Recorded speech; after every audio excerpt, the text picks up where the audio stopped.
Well, brother, you have been there more than 30 years, and you have personal firsthand observation skills. You've seen the changes over the last 30 plus years. I'd like to address some of the specific changes because I think that our audience deserves to know the truth. These things that people are just not aware of because it's not what the media discusses.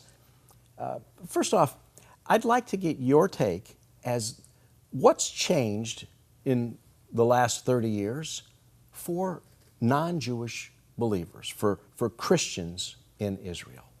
The door's been open to tourism, pilgrims that would come to the land. And of course, Israel would like to have the nations come up to Jerusalem, to the nation of Israel, to spend their money, but also to appreciate what's really going on in the country. Israel has a challenge when it comes to the press. It's getting a lot of bad press.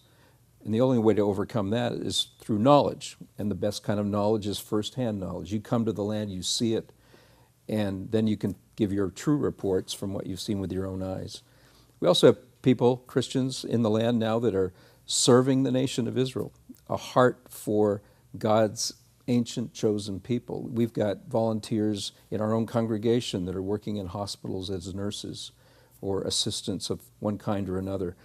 We've got people there working for major ministries like the International Christian Embassy, Bridges for Peace, Christian Friends of Israel, that are helping to get the right message out to the nations and to the church in particular, and doing great works of mercy and helping the poor and things of that nature. In fact, the Lord's opened up doors for us now to have a food and clothing distribution center for those who are in need. And we're right across the street from one of the poorest neighborhoods in all of Israel, an ultra-Orthodox neighborhood. And so there are needy people around us. We're able to help those people, and Christians from around the world are coming and bringing these items that we can distribute, helping us in a volunteer way. And so that's a new development that we didn't see back when I moved there in 1983. The truth is that there are poor Jews. The lie is that Jews are all rich, they control the banking systems, they control the media, they control everything. Israel has a large number of impoverished Jews. I'd like you to address that because that's a secret that should be exposed. Right. Israel is an immigrant nation, so people have come from many places around the world that are poor. Back in 1990 and the first few years of the 90s, we had a lot of immigrants from the former Soviet Union. Some of them had to flee, really, and just leave behind their possessions. Couldn't afford to bring some of their goods with them. And so they started from zero. Some of them had great jobs, wonderful home, and a place of position and status in their society. They came to Israel, they start from zero. There were many cases where physicians were street sweepers, and they're climbing back, and they're hard workers, but there are many people still in great need.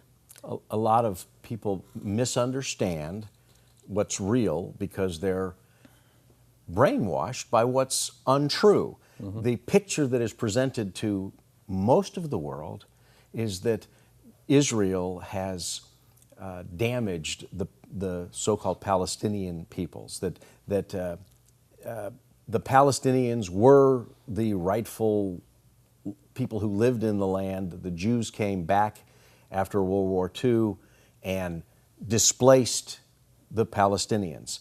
It's sad, but no one seems to be aware, or few are aware, that the world was, most nations of the world where Jews lived, particularly in that part of the world, anywhere in the Middle East, North Africa, the Jews were run out and forced to go elsewhere, and Israel received them.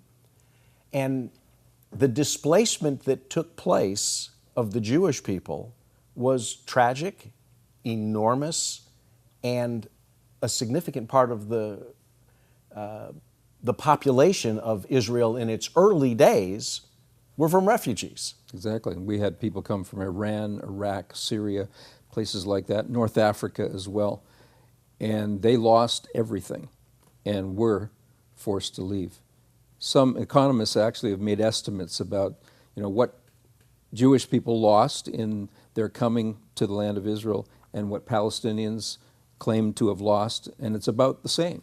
And I think the numbers, if you simply took the census of the people, the Jews who were forced to leave where they originally lived and resettled in Israel, and the Palestinians that moved, not because the Jews forced them to, but because their own, the Jordanians and Egyptians and others wanted to have pawns for political purposes, the numbers are probably about the same. Right? It's very similar.